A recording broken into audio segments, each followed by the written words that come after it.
Good day, brothers and sisters. It's your brother Rams here, and I'm back on the airwaves, and I'm coming at you today with another topic. I try to post something just about every Monday or Sunday, and today's topic is going to be America's destruction continues. This topic is going to be America's destruction continues, and it's sad that we have to say those words, but unfortunately, that's what we have to do. Because that's what we're witnessing here in America, the destruction of America. And I want this to be very clear. So let's get right into this political sauce that we're in right now. And I want to start with one of the first things is these six Democratic representatives, Democratic lawmakers, that's the best way to say it, came up with a statement. It was a universal statement they came up with that they were urging the troops to refuse to obey illegal orders. Refuse to obey illegal orders. Okay? And I'm going to be honest with you, brothers and sisters. It seems like a two-edged sword. There's been a lot of backlash from it, especially from Trump. But we'll get into him in a minute. But first, I want to say that legally, what they said was the truth. They're not to violate any legal orders. The problem becomes what's legal and what's not. And then in a time of a heated split decision, it's a very difficult thing to do. If you had time to think about it, you go to your JAG officer and discuss the issue with your JAG officer. But again, the issue that they're talking about is that all of military people or intelligence people, and that they're saying do not obey illegal orders. Okay, do not obey illegal orders. And again, the question becomes what's illegal, what's not legal, and that's the kind of snafu with that. But the other side of it is legally, that's the truth. Okay, they're not to obey illegal orders. They're not.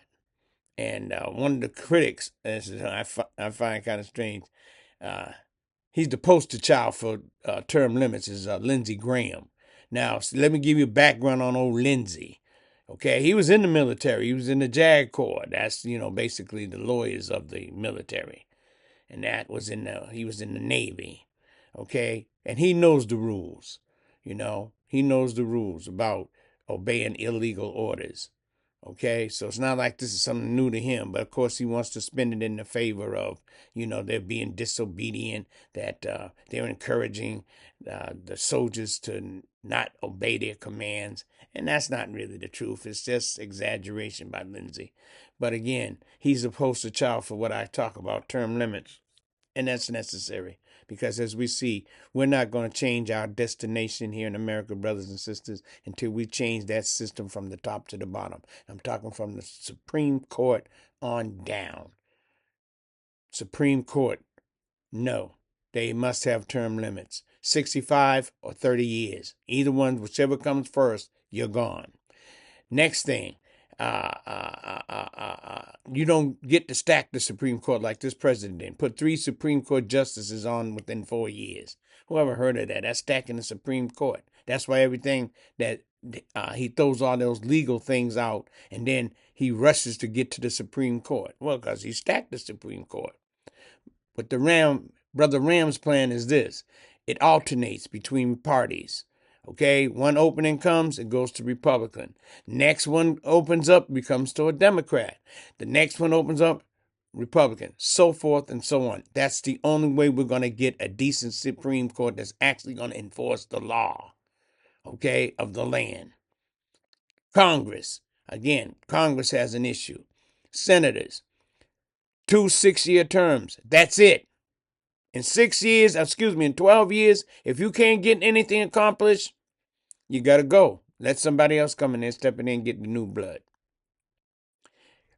Congressman, 2 years is your term. You get 5. That's 10 years. In 10 years, you should be able to produce and do something for the American people. If not, if you haven't done anything for the American people in 10 years, it's time to go. We need new blood. That's my take on it. But again, That's one of the issues that we have here in America, and is tearing America down.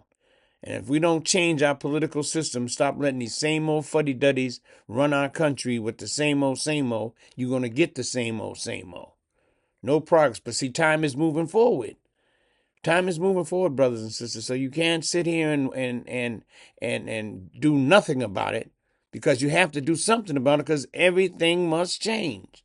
Even our government must change. The terms must change. The Supreme Courts must change. Or we're in deep trouble here in America because of our own political system. And I'm going to tell you the God's truth.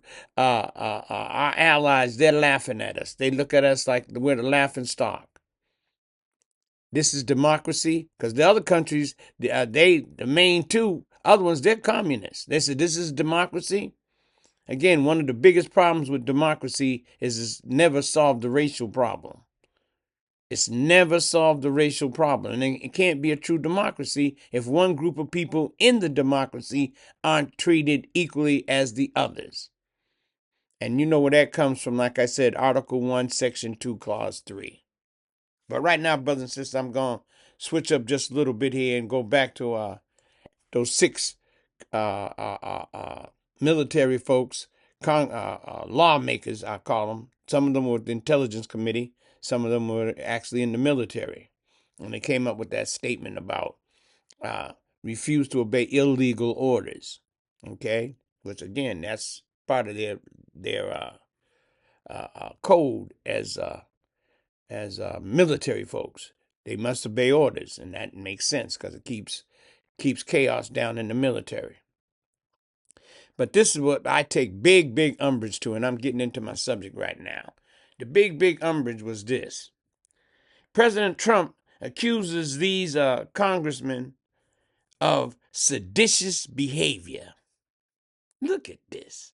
He accuses them of seditious behavior, punishable by death. Hold up, damn it. I'm sorry, brothers and sisters. I got to tell it like it is, and it's crazy that these folks didn't retaliate against this, that they haven't come out louder. Sedition, he's the author of sedition. Sedition, treason, all of the above. He sent them people down there to attack and turn over the government. One of the greatest crimes committed against our government. Sedition is punishable by death. Be careful your words, Mr. President. He said it's punishable by death. But what has he done? By him saying that, he's creating an environment of political violence. Those lawmakers now are being threatened. They're being threatened. Remember, they want to tone down the political rhetoric, the violence. Remember Charlie Kirk? Mike Johnson? Well, we need to stop this rhetoric on both sides. No, the main side is your president. He's the main one. Let's tell it like it is. Seditious behavior. Let's take a look at that seditious behavior. Sending a bunch of thugs down to take over the government on January 6th? You forgot that, America? Have you forgotten that? This is a classic case of the pot calling the kettle black. Let's tell the truth. It's a case of the pot calling the kettle black. Sedition, treason. You better look in the mirror, man. Look in the mirror. Remember those thugs were roaming through the hallways, tearing up things, defecating on people's desks? You forgot that, America, already? It was led by Trump. He led them there. Sedition, treason, all of the above. All of the above. But again, I have to say this, in my own opinion, because you know people do that old defamation of the defamation. I'm going to tell you the truth, but I'll say this because you got to cover yourself. In my opinion, brothers and sisters.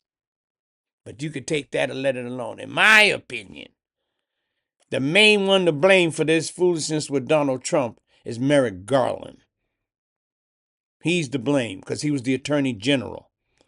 And he should immediately, on January 21st, when Trump got off that plane, the federal marshals should have picked him up and arrested him on charges of sedition and treason because he was sworn to uphold an office and he didn't. Remember the thugs were going through the White House? Let me refresh your memory, America. Hang Mike Pence. Hang Mike Pence. That was your vice president, Mr. Trump. Hang Mike Pence. He only did what he was supposed to do. If it wasn't for Dan Quayle, who advised him on the issue, he might have been swayed. But Dan Quayle told him, no, you got to do your duty. And of course, since he did his duty, it didn't sit well with Mr. Trump. So he sicked all them thugs down. And not everybody there was a thug. I know you. There was some just demonstrate. We have the right to protest, and you do. But they were so greatly outnumbered by the thugs and hooligans that you couldn't tell the difference. January 6th, man, he talking about sedition, punishable by death. George Washington would have hung him. Hey, baby, be careful, Mr. Trump. Be very careful by using those type of words because it incites political violence. And these people are already being threatened. But where's Mike Johnson? He comes up and says, well, I really wouldn't say it like that. But you won't denounce it. Remember Charlie Kirk? He was a victim of political violent rhetoric. And that's one of the sad parts about this, brothers and sisters. It's one of the sad parts, you know. But again, these are the things that we must understand. Again, he called for a bunch of thugs to go down there and take over the Capitol because he lost the election. Someone's got to win, someone's got to lose. Then he started a campaign of the election was a fraud, it was a hoax, it was a this, it was a that. You lost fair and square. You lost fair and square, Mr. Trump. Again, they were calling for the hanging of Mike Pence. But my thing is this, brothers and sisters, and I understand your points here when it comes to these weak-kneed, rabid-blooded Democrats. You're a disgrace. Oh, that's why I wouldn't be a Democrat or a Republican. I'm independent as a black man, Asiatic black man, because I got to go with whoever addresses my needs as an Asiatic black man here in America. If you ain't addressing my needs, I don't care what party you in. I don't. And neither side has really addressed this. But the weak Democrats, let me remind you, you weaklings, and I got to call you that. Because when he called them seditionists, and they're punishable by death, and you should have immediately had 1,000 public service announcements saying and showing the violent insurrection on January 6th. It should have been playing like a loop over and over again. Play his words and then show you. Punishable by death, and then show those thugs raiding and invading our capital. This is what you got to understand. They have no response. They have no response, and it's an easy response. But again, they don't have the gonads to say, hey, this guy here, he's the original seditionist. He's the original treasonist. His thugs were all yelling, hang Mike Pence. And I'm going to be honest with you. Let's tell a little black history. I'm going to add this in it too. Got to have some black history because that's the way it goes in America. You got to show the black history how so it impacts. Mike Pence. The thugs had overrun the Capitol. They was headed for Mike Pence and Nancy Pelosi and all of them. You may remember this video, and I sure enough do. The mob came up the steps, ready to kill. Ready to kill, brothers and sisters. Our own congressmen. They were scared to death. The mob came up the step, and the black man, Capitol Police. You remember the film. You remember the video. He told them to go left, but meanwhile, Pence and them had went right. He steered them in the opposite direction to save Mike Pence and to save our democracy. Because remember, hang Mike Pence. Hang Mike Pence. That's important, brothers and sisters. We have to realize that. Hang Mike Pence. And if it wasn't for a black man, he would have been dead. Because they would have overran the Secret Service. The Secret Service would have killed a couple, but they would have overran him, and that would have been it for Mike. They'd have took him up and strung. They had a noose outside. You saw the damn thing out there. You saw it waiting for him. Black people, you know about that noose waiting for you. That's what they're going to do to Mike. So we have to understand these things, brother. America's in a very bad place, and you're seeing the destruction of America. Because now the president, who led an insurrection, calling for those who have the legal right to say that you're not to obey illegal orders. And that's in their code as military folks. You don't obey illegal orders. And this is what we must all realize. That they didn't say anything illegal. But the backlash is the subliminal message that you're telling the soldiers don't obey orders. Now, that's not the truth, but it does have some kind of connotation to that degree. But once you look at it legally, it doesn't work like that. They're not to obey illegal orders. They're not. And Lindsay, you know that. Anyone who's been in the military, especially in the JAG service, they know that they have that right. But again, there's situations that you got to make split decisions, and you can't say yay or nay and sit there and ponder the situation. You got to actually tell the situation, see the situation, you got to react quickly.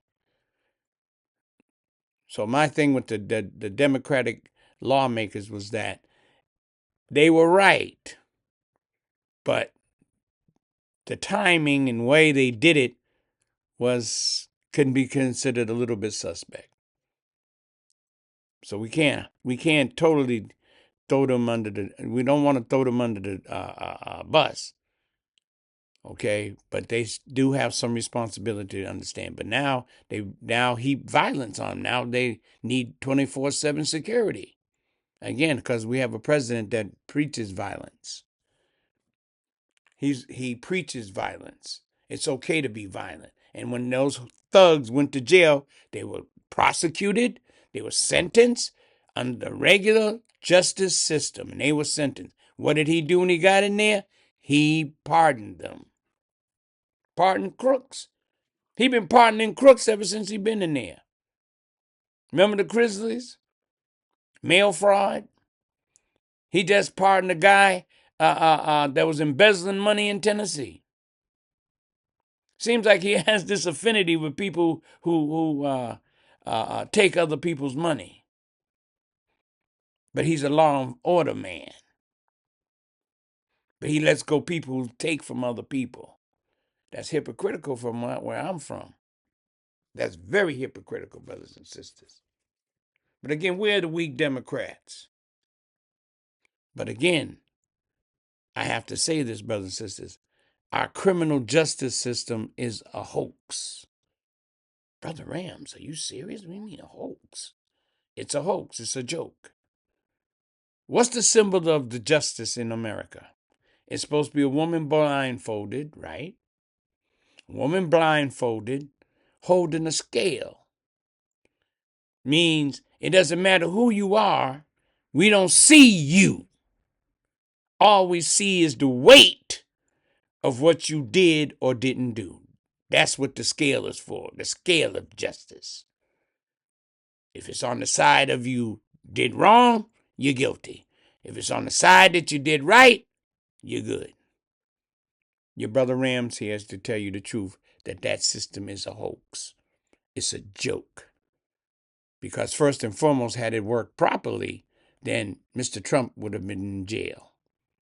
And like I said, in my opinion, the main man who's responsible for this chaos and foolishness did not do his job. The main man, in my opinion, is Merrick Garland. And then the second person, to a lesser degree, is Joe Biden.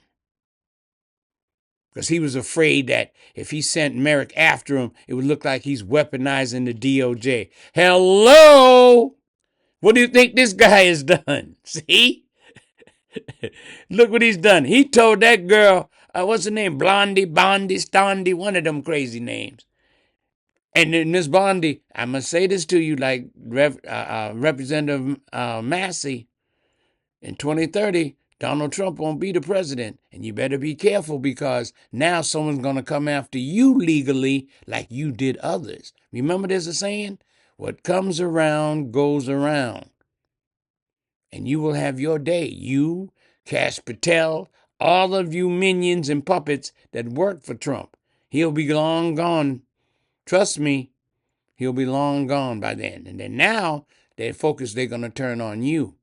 So be careful about what you do. All of you. But again, let me turn back to the justice system and why I call it a hoax, a farce. It's, again, first of all, I started at the Supreme Court. Need term limits. This guy stacked the Supreme Court with 3 justices in 4 years. Doesn't make sense. That wasn't supposed to happen, but they saw the weakness in the system.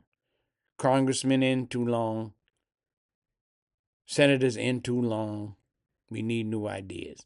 But I call this a hoax and a joke because it's a 3-tiered justice system. What do you mean, Brother Rams? It's 3 tiers to this justice system, brothers. Who sits at the top, Brother Rams? Now, you can take these or let it alone. But the first level is the top level. And this is for rich white men. They're almost untouchable under the law.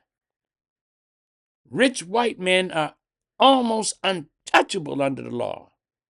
The only way you can really get them is if you get them for murder. Anything short of murder, you can forget about it. They have enough lawyers that will throw all kind of legal standards at the prosecution, and that'll be it. All they're looking for is some reasonable doubt, brothers and sisters, and that's what they'll get. That's the top low, rich white man, almost untouchable. Who sits in that category? Donald Trump, Jeff Bezos, Bill Gates, all those rich white men, untouchable legally. The second level is the average white man. The average white man, he's touchable. He can get put in jail. He definitely can get put in jail. If he don't have enough money or the right lawyer, he can get put in jail. But like the first level, it works on one presumption. The first 2 levels dealing with white men, rich and average, it still works on one presumption, that you are innocent until proven guilty. Let me say that again. You are innocent until proven guilty beyond a reasonable doubt. And if we can't, and if you're not guilty beyond a reasonable doubt, then you're innocent and you walk. That's the first two levels. That's the basic presumption on the first two levels, that you are innocent until you are proven guilty. And if we can't prove your guilt, you walk. That's the American justice system. But Brother Rams, you said it's a three-tiered system. What's the third level? Ah, ha, ha. Here we go. Here's the level that the black, brown, and red men are on. They're on the third level. And what's the third level? The third level says this. First and foremost is the black man. Third level is the black man. Remember, he's what? He's 3/5 of a human. According to the Constitution, Article 1, Section 2, Clause 3. You're 3/5. And then those who are look like him, the red and the brown man, not so much the yellow man, but the red and the brown and the black, here's your presumption. Because the black man, who is the leader of the group, he's presumed to be inhuman. So everybody after him is inhuman. So here's the presumption, that the black, brown, and red, that you are guilty. And then you must prove your innocence beyond a reasonable doubt. That you are actually guilty. And if you can't prove that you're innocent, then you go to jail. And that's why you see so many of us disproportionately in jail. How could you be only 13% of the population, but yet and still you 40% of the prison population? That's kind of strange. Because you're presumed guilty. And if you don't have the legal wherewithal to deal with that, you're going to jail. You are going to jail. And that's what upset my Caucasian brothers and sisters with OJ. Because he used the same system that rich white men use to get off. That's what pissed them off. That's what pissed off the Caucasian brothers and sisters. He had a team of 12 brilliant lawyers. What did they call them? They called them Dream Team. They called them the Dream Team, brothers and sisters. They overwhelmed Marcia Clark and the Darden guy. They overwhelmed them. F. Lee Bailey, Barry Schick, my main man, Johnny Cochran. You know what he said? If it don't fit, you got to acquit. Kardashian. Dream Team. And he used that same system to find they become innocent. And they acquitted him. And that made my white brothers and sisters mad. They believe he did it, but the jury acquitted him. But again, in America, the justice system is is a hoax. How in the world am I innocent from one thing, and then you tell me I'm guilty in the civil case? Well, Brother Rams, legally, it's like this, you know. In a criminal case, you have to prove beyond a reasonable doubt. In a civil case, it has to be by the preponderance of evidence. Yes, that's true. More likely than not that it happened. Well, yeah, we get that. But at the same token, now you get a second chance to harm the person that was acquitted. You can take their money. Why? If I'm acquitted, then that should end the civil. That automatically should end it. So that's why I say the system's a joke. It's a hoax. I can still go after your money, but I'm innocent. I've been acquitted. Some people say, well, you may not be innocent. Doesn't matter. The result is still the same. The result is still the same, brothers and sisters. So it's a three-tiered system. And that's why you see so many black, brown, and red men in jail.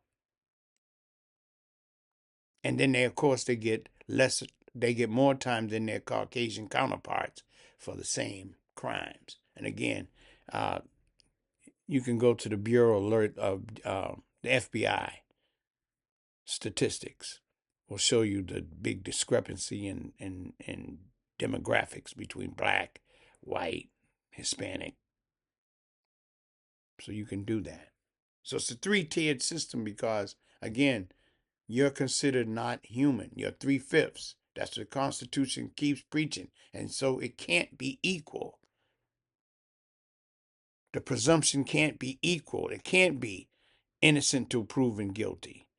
Your case, you're guilty until proven innocent. And if you can't prove that innocence, you go to jail.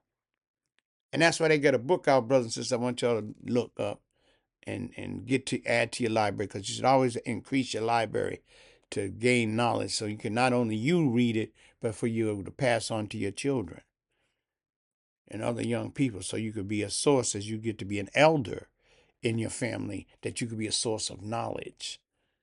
That's the job of the elder, to provide knowledge to the family because they've lived a certain time period. Okay? Mr. Trump, he fashions himself as a peacemaker. Now, remember I told you there are three big mischief makers on the planet right now? And who are they? Trump. He's the first one. Second one, Netanyahu. And the third one, Putin. They're the three mischief makers and bloodshedders. And the key word behind them is bloodshedders, because they are quick to shed blood. All three of them. Remember, Mr. Trump thinks he's some kind of peacemaker. He got the ceasefire in Gaza. That's a complete lie. It is a lie.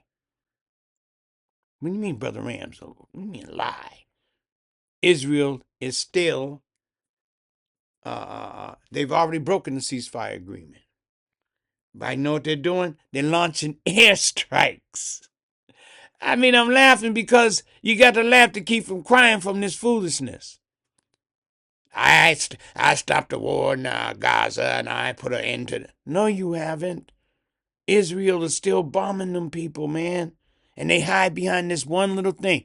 Some Hamas militants was over there, so that gave me the right to... You supposed to stop bombing. But you haven't. And Netanyahu has made it very, very clear. Brothers and sisters, Netanyahu's made it very clear. He will not allow a Palestinian state. He will not allow it.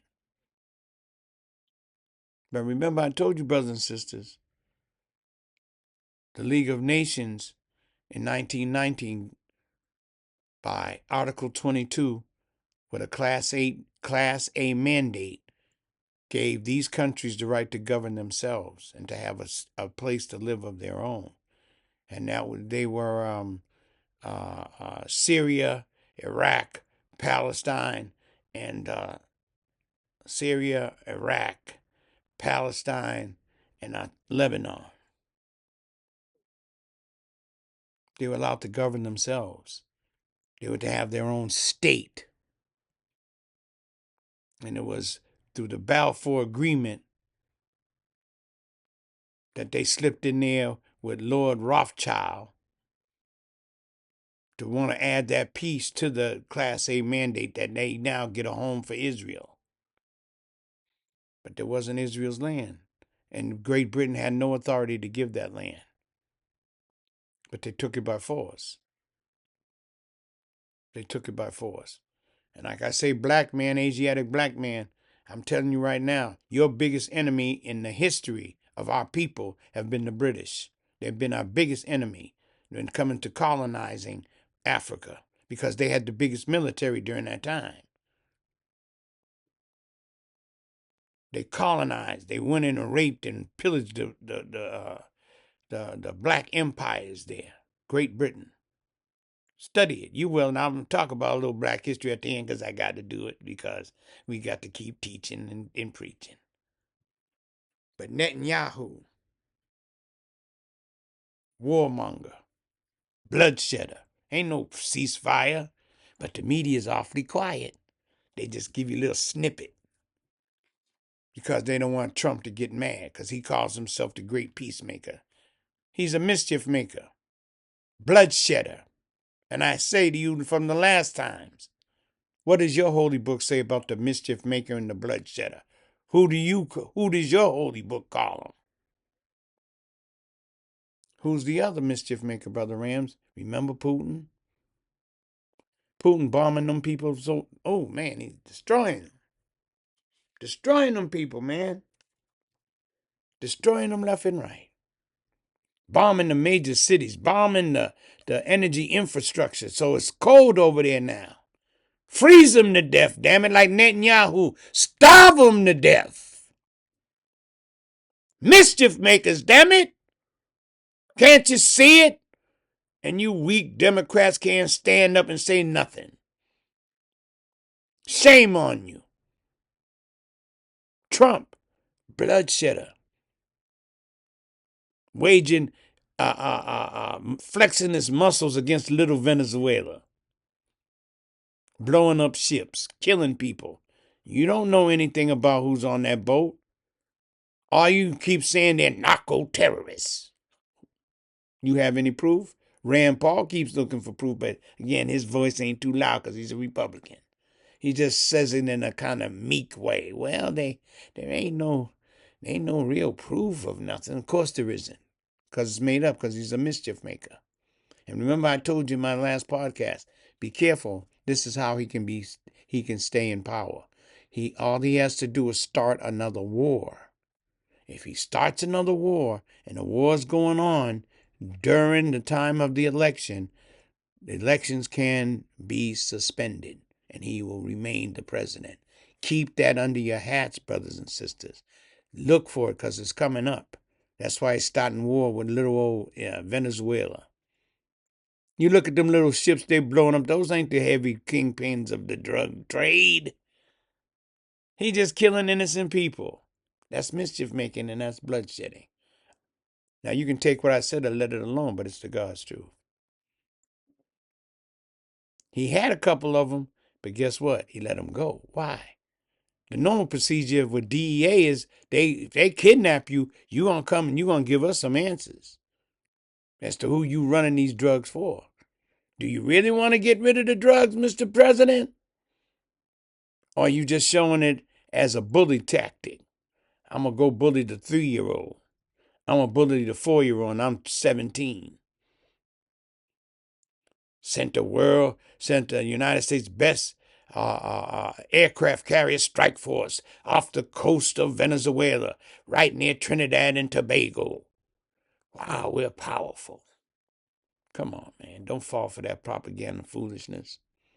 Like I said in my last podcast, it might be a powerful warship, but remember the Chinese will beat you strictly with numbers. They'll beat you strictly with numbers, brothers and sisters. And we must understand this.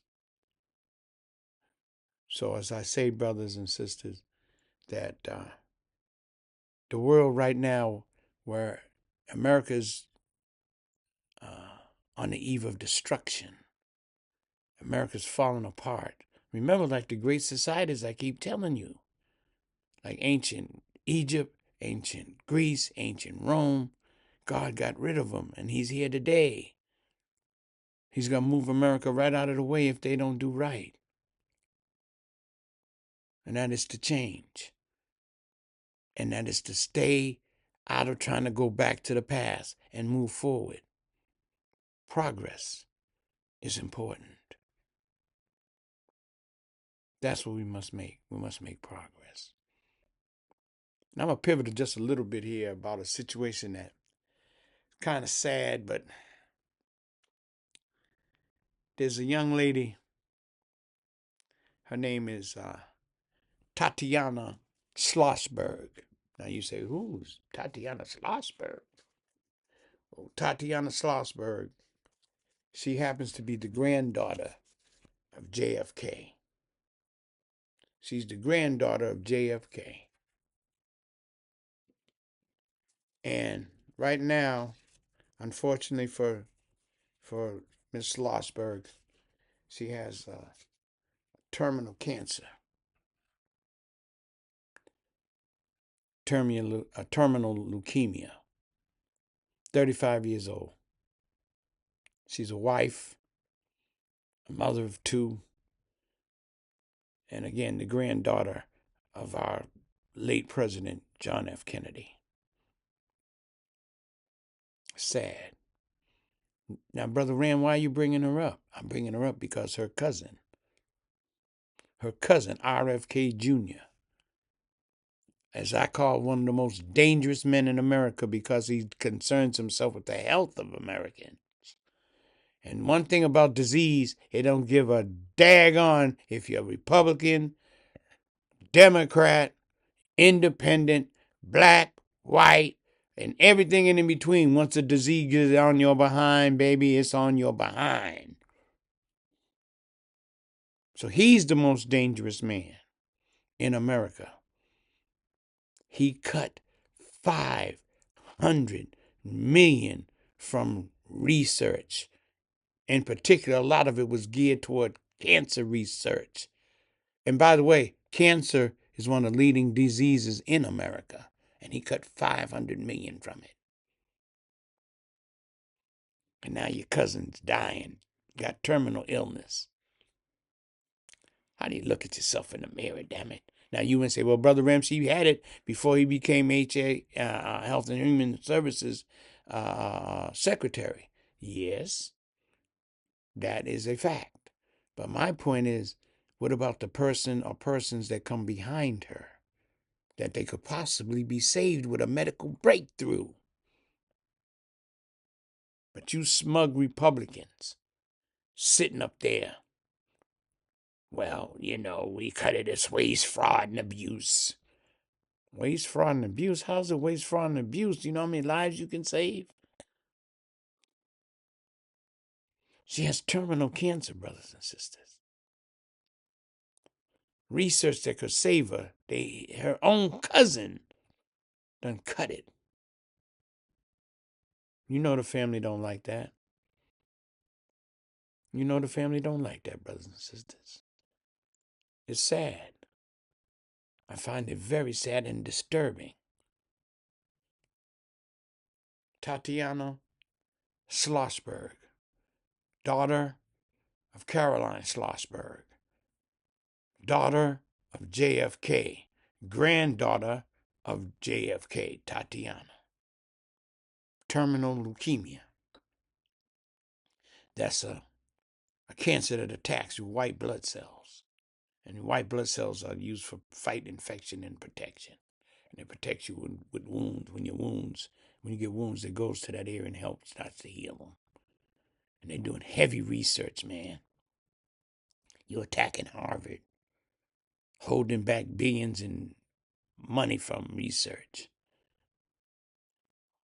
You don't know what that research could produce.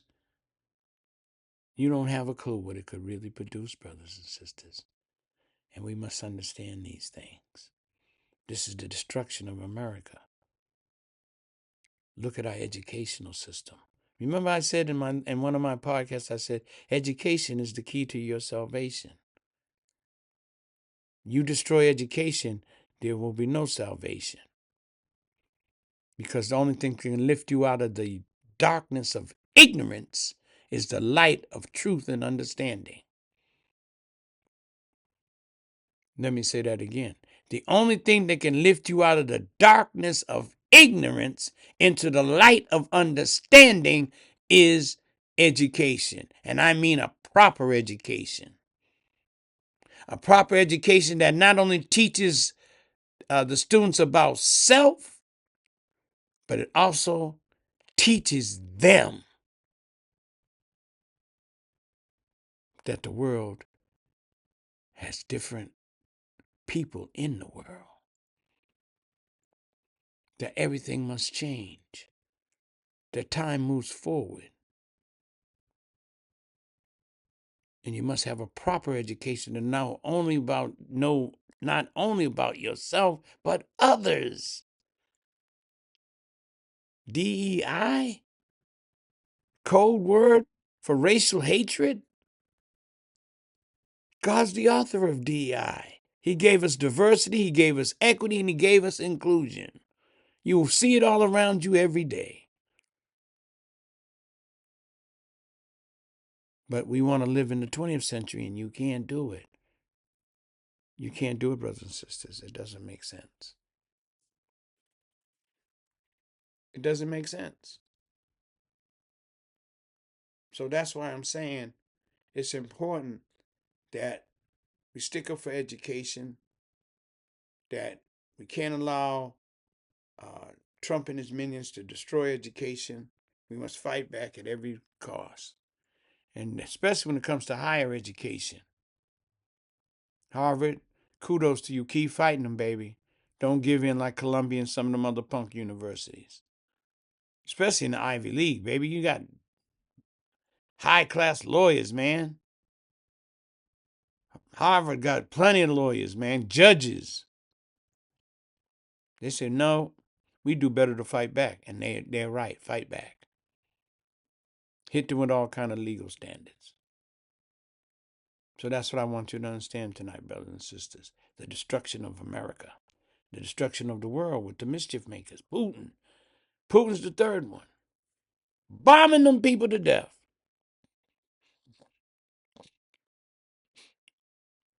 It doesn't make sense. Bombing their infrastructure. And here come Trump with a 28-point plan. Come on, man. They're not going to accept that. I guarantee you they're not. Because they're giving, the part of the plan is to give up land that Russia didn't even conquer yet. Just give it up. Just give it to them. And then what Trump says? Well, if he won't accept this agreement, go ahead and kill yourselves. Does that sound like a peacemaker? Nobel Prize candidate? No, it don't. That sounds like a warmonger to me. Because he can't control Putin. Because Putin ain't listening to him. For what? For what? I don't have to listen to him. I'll pretend like I'm listening. And he come up with a plan that I saw Marco Rubio let the cat out of the bag by saying that it was really a Russian plan. And it is. It's a Russian plan. And all he's doing is saying it over. It's coming from his mouth, the president, but no. It's coming from the president, but no. That's Russia's plan. Give them land that they didn't even conquer. Reducing the military to 600,000. Not allowing them to join NATO. It would leave them people defenseless. It would be a complete fool to sign something like that. But Europe, you got to step up and help your Ukrainian brothers. Because if Putin takes that, who's to say Poland and the other NATO allies aren't now suspect to be taken by Putin. And that's what we all have to understand, brothers and sisters.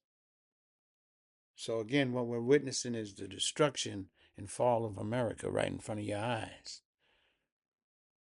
And when Donald Trump says he's doing everything is great, the economy's great, everything's great. Remember when I tell you what great means? It doesn't necessarily mean good. It means having far and widespread consequences. It doesn't always mean good. Remember the Great Depression? Our economy is not great. No, it's not. Not now. It was a lot better when Sleepy Joe was there. But again, here's the weak Democrats. They say nothing to protect Joe. They say nothing in his defense. And let them keep telling these bunch of lies. Telling a bunch of lies. Federal workers, were you better off 2 years ago or are you better off now? Grocers, are you better off now or were you better 2 years ago? Industries. Remember, He's saying these tariffs is bringing in billions and billions of dollars. Oh, really? What are we doing with the money? Oh, yeah, I know what we're doing with the money. We took, what was it? Some say between 20 and 40 billion and gave it to Argentina. Is that the tariff money that was supposed to be used to help re-stimulate industry in America? He got a bunch of promises from people, but promising and delivering are two different things. I can promise you anything. The question is, can I deliver it? And that's the issue. Can I deliver it? No. So you're seeing the destruction of America continue. You're seeing the destruction of the world because the three mischief makers are there. They're controlling the world. Donald Trump, tariffs. Remember what Ronald Reagan said? They're bad for the economy. They're bad for the workers. And Ronald Reagan's an icon in the Republican Party. But again, this is what we see. This is what we see, brothers and sisters. There's a big old picture of Ronald Reagan up in Trump's in the White House, but he was mad that Canada played that. Ronald Reagan's words. Have they hurt the American economy? Sure it has.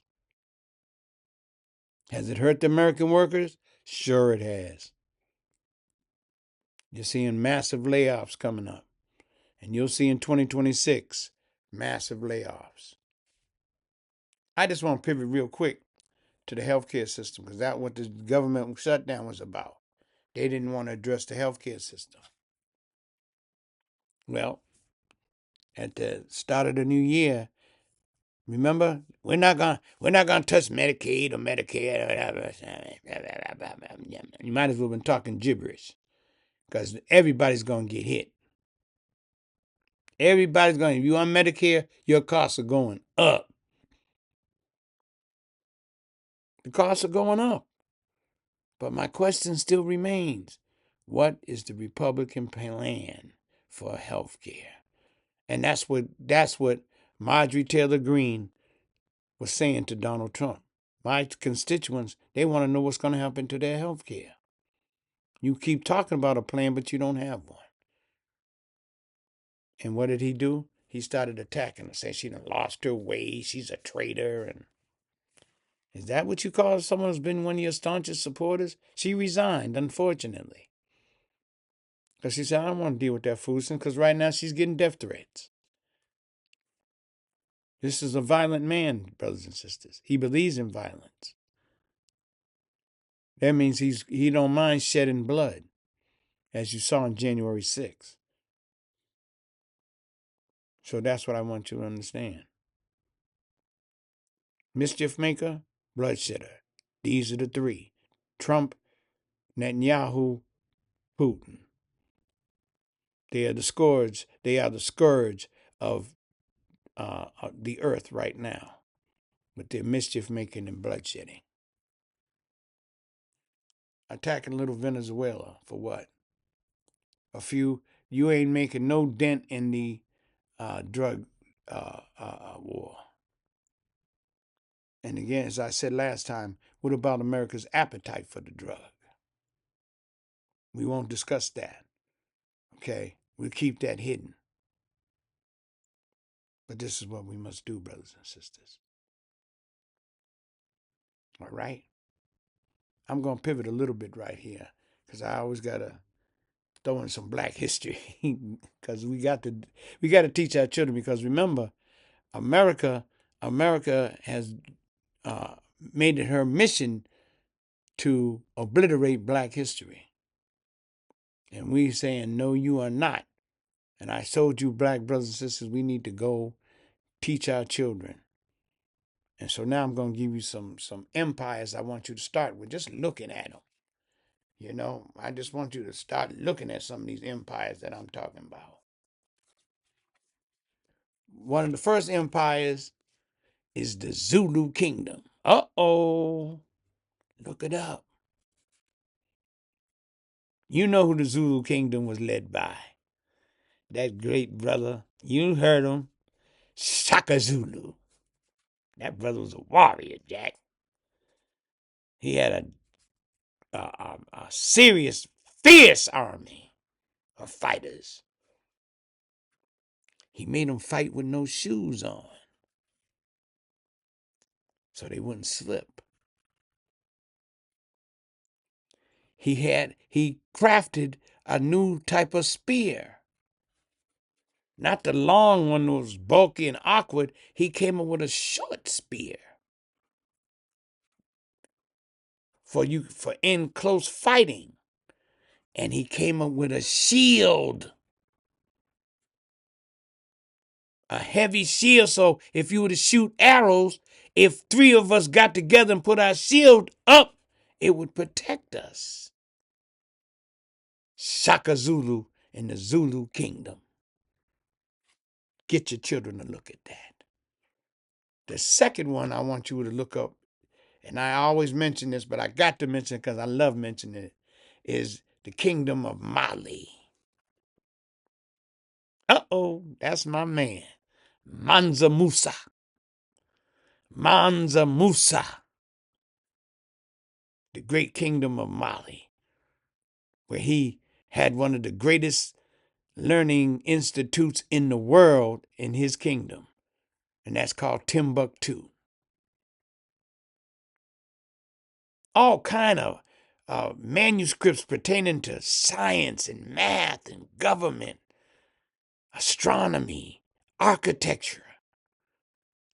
When the colonizers came in, they burnt some of it, but then they said, wait a minute, they got some heavy stuff here. Let's take it back to Europe. Mansa Musa, the Mali Empire. As I said, that brother had so much gold, good God Almighty. He had so much gold, brothers and sisters, he caused inflation by himself. He caused inflation by himself because he flooded the market with gold. Good Lord, man. And black peoples, I know y'all, Jeff Bezos, he got a lot of money. Elon Musk, he's scared to be, pretty soon, he gonna be a trillionaire and got you idolizing Caucasian power structure, Caucasian money. All the while, your history tells you you had one of the richest men in the annals of history. And his money was more solid than theirs. Their money's based on the GDP. His money was actually based on physical gold, man. Based on physical gold. He flooded the market and caused inflation with his own gold. Zulu Kingdom, Shaka. Mali Empire, Mansa Musa. The third one is Great Zimbabwe. Zimbabwe? I thought that was overrun by the British. Yeah, they were. Remember, the British have overrun a lot of our people. We've had a lot of problems with the British, y'all. We've had a lot of problems with because they were the world power. And they saw the richness and fullness and minerally rich Africa was. They wanted that for themselves. The Great Zimbabwe Kingdom. These are kingdoms that you need to go look up, Google up, and teach your children about. Zulu Kingdom, Mali, Zimbabwe, and now I'm going to the fourth one. The fourth one is the Kingdom of Benin. The Kingdom of Benin.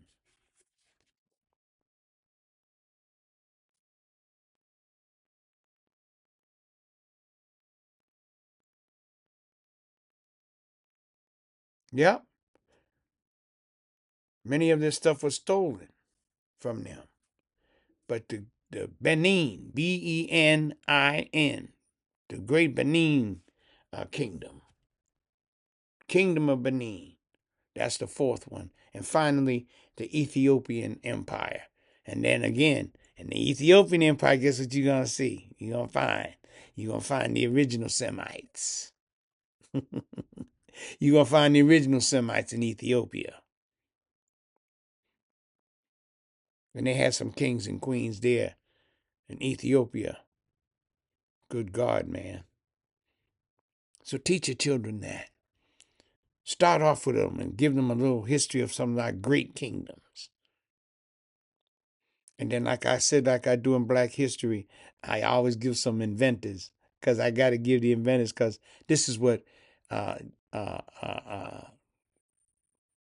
messes up young white students in these public education, because they don't learn any of this. So they grow up with a misconception of who they are. They believe that they are the creators of all things. But I'm going to give you some inventions, and I got to tell you, these are created by Black folks. Every day you go, any day you go in an office building or anywhere where there's multiple floors, they use an elevator. They use an elevator. Most people been in an elevator, gone up 50, 60, 70, 100 some stories, and think nothing of it. You know who invented the elevator? Alexander Miles. But see, if you teach the white kids that, they're going to say, whoa, wait a minute. I just rode on the elevator just a few. Yeah? Black man invented it. Yeah, Alexander Miles. You go to the doctor. I did this. I did this the couple of weeks ago when I went to a doctor's appointment, and I saw the stethoscope around the doctor's neck, and I said to the doctor, I said, "Do you know who invented that?" And of course, they didn't know. I said, "A black man invented it. His name was Thomas Carrington." Thomas Carrington. Thomas Carrington? Yeah, he invented the stethoscope. What? I said, yeah. How many of you drive in a car and then you see the light and, it turns red, it turns green, it turns red, you stop, green, you go. When you see that traffic light, a black man made that? Garrett Morgan?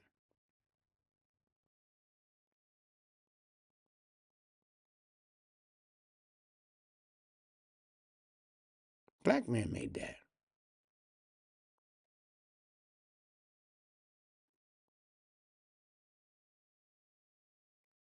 Garrett Morgan. The light, traffic light, the stethoscope, the fire extinguisher, invented by a guy named, his last name was Marshall. But again, that's not taught to white children, because remember, you're considered 3/5. So you're mentally inferior to white people because you're not a whole human. But why I present Black inventors is because it's important to realize the greatness from which you came, from the kingdoms, from shores of Africa to the shores of North America. Black man, your history is rich. It's rich, especially with the inventions that we have. That was just a couple that I'd mentioned. And there's a sister, I'll have her name next time. There's a sister. Her name is, she invented the ironing board.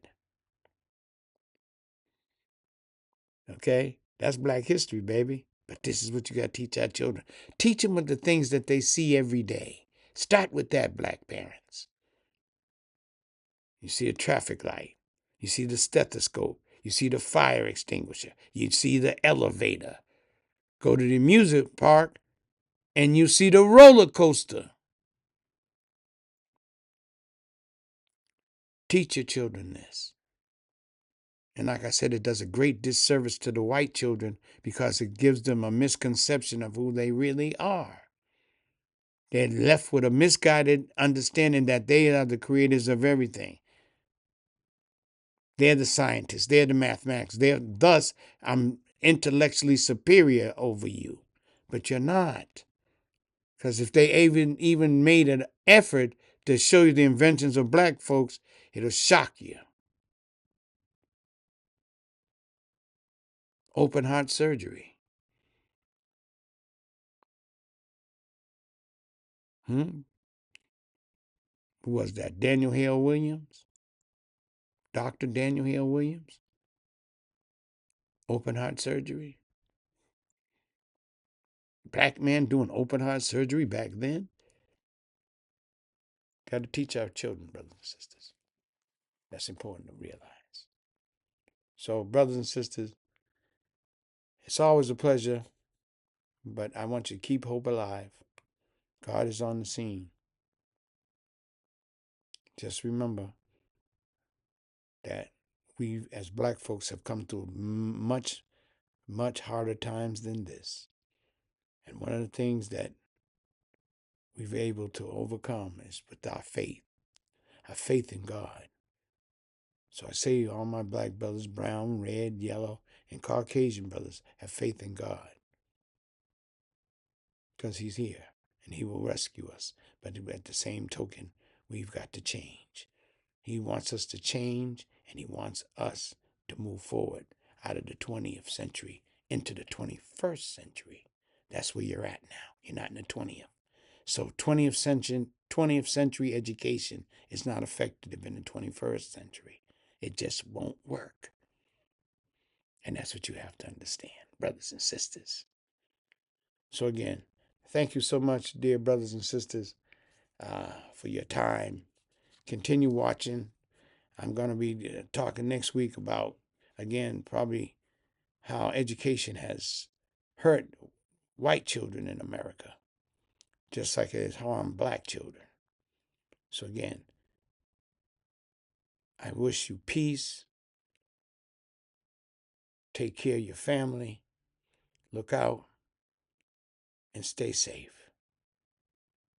Amen.